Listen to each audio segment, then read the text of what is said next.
Cruise news time, and well, we have sad news coming out from the Philippines about a cruise tragedy, and we have a cruiser who feels like she was robbed by a cruise line. Was she? Cruise news and my views. Let's talk about it.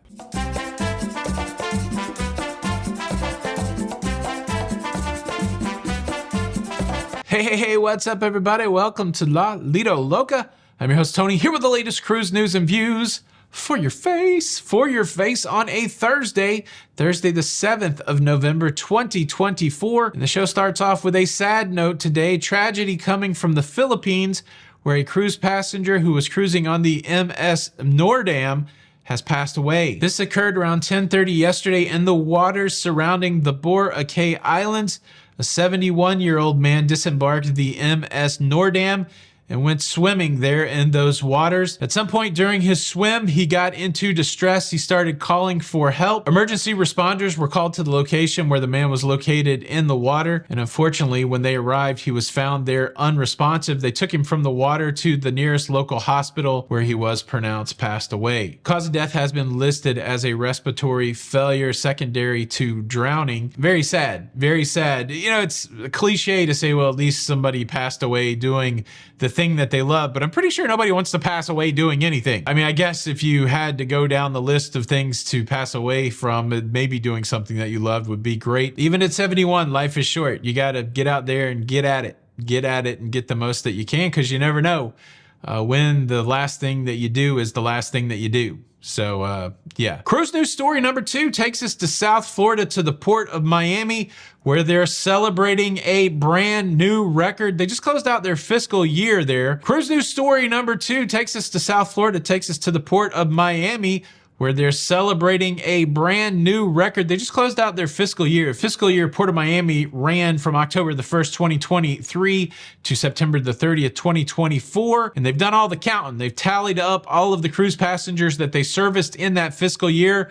And like I said, a new record, 8,233,056 travelers. And while that beat the old record, which was last year, 7,299,294 passengers, million more passengers in this last year than the previous year. I think it speaks to where we're at in the cruise industry, that the demand is still high and that a lot of people are going cruising.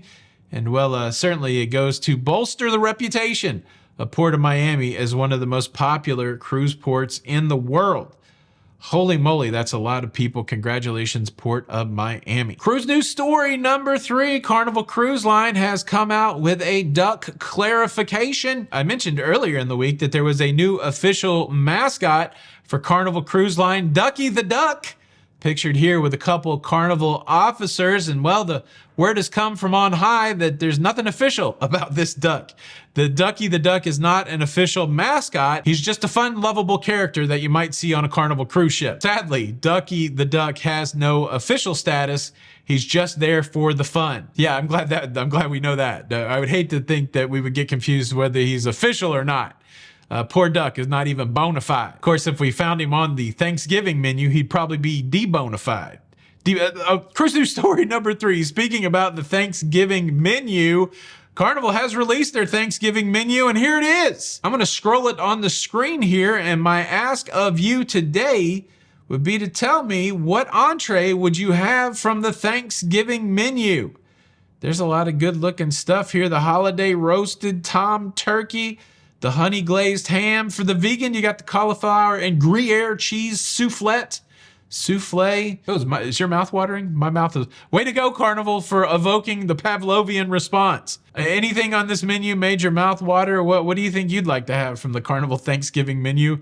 Leave a comment below. Now, before the next cruise news story, I want to swing back around to a topic we were talking about yesterday, and it's about cruise theater etiquette. I told you the story about the couple that walked down and took seats in row 2 during the middle of a performance. They were more than 20 minutes late, and they walked down like the show hadn't even started. Now, of course, the comedian on stage straight up called them out, a ventriloquist, and used the dummy to kind of shame them.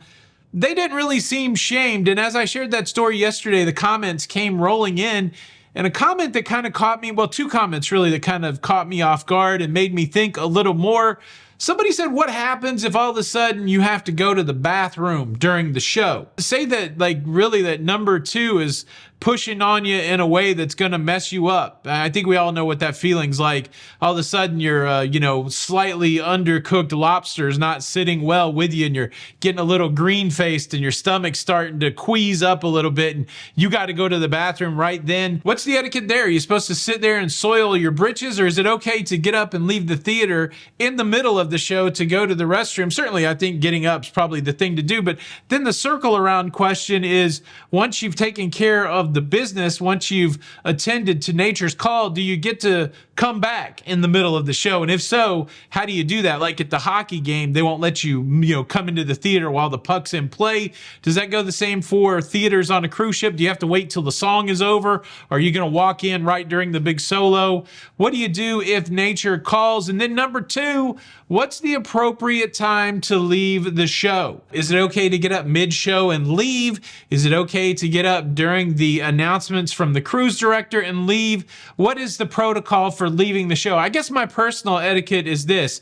If you've chosen to sit close to the stage, if you're like in the eye line of the cruise performer. Now, the reality is because of the bright lights, cruise performers can't see past a few rows.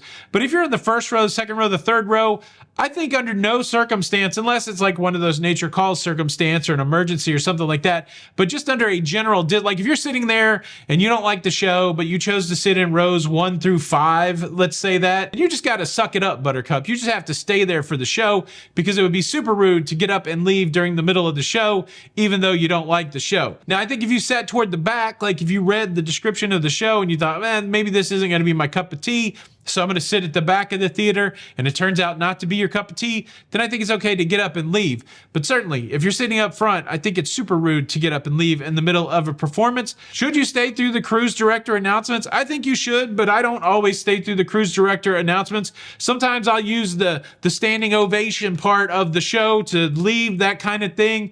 But I think, honestly, if I was being, completely honest to the way I feel, I probably should never do that. I probably should wait for the cruise director to give their announcement so that they have the attention of the people while they're there. I think the cruise director announcement is probably part of the cruise show. Really, if we're trying to point out what I think the bannable offenses are there, I think coming late to the show and getting up in the middle of the show if you're sitting close to the stage, I think those are the bannable offenses. We're not banning anybody. I'm just kidding. But if you're writing the book of cruise theater etiquette, where would you stand on the restroom question, on the leaving during the middle of the show question, and when can you leave the show question? What do you think? Maybe people are leaving the show early to beat the crowd and get to their car first. Just kidding. There's no cars on the cruise ship. Food for thought. What do you think? Leave a comment below. Now, I got to tell you about the cruise passenger that says they still feel robbed by a cruise line. But before I do that, let me quickly invite you to subscribe. If you'd like to stay up to date with everything going on in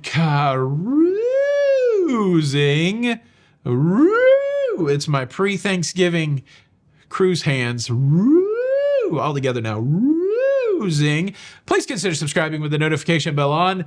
That way you don't miss out on any of these episodes. Thank you in advance. Okay, here is a picture from the /cruise subreddit. It's a picture of someone's stuff, and apparently from the caption, all of this stuff is wet. It has been dropped into the water. Now, the title that goes along with this picture, Royal Caribbean dropped my luggage into the ocean and won't give full reimbursement. And that is followed by this comment. Like I said, Royal Caribbean dropped my luggage into the ocean between the boat and the dock. The people said this never happens and made it seem that the company was going to compensate us greatly. We wrote everything down, everything that was ruined, looked up the cheapest replacement, and got a total amount of $323. We sent that to them and back and forth on email for months, and they offered a maximum amount of $194, which is 60% short of what we lost. This does not include new taxes, shipping, medical information, sentimental items, and time spent on this situation. So after getting ghosted on the email, I called and they said there's a new maximum policy coverage, and that's $300. The old maximum went up, better than $194, but I still feel robbed. I'm not pleased with this, and I was surprised that they are penny pinching their customers that they screwed. screwed. What do you think? They did the math. They said that everything in the picture here costs $323, but Royal will only give them $300. Did this passenger get robbed by Royal? Should Royal compensate the other $23? Gosh, it seems like for just $23, they would have just went ahead and said, here's $23 more. But yeah, maybe the rationale is you just can't give everybody $23 more. What do you think? If the cruise line drops your luggage in the drink, what should they do to make it whole? Boom, that's your cruise news. Thanks so much for checking out today's show. Make sure you check out this video next. This is Tony for La Lido Loca. Until next time, we'll see you on the Lido. Bye. Cruise news.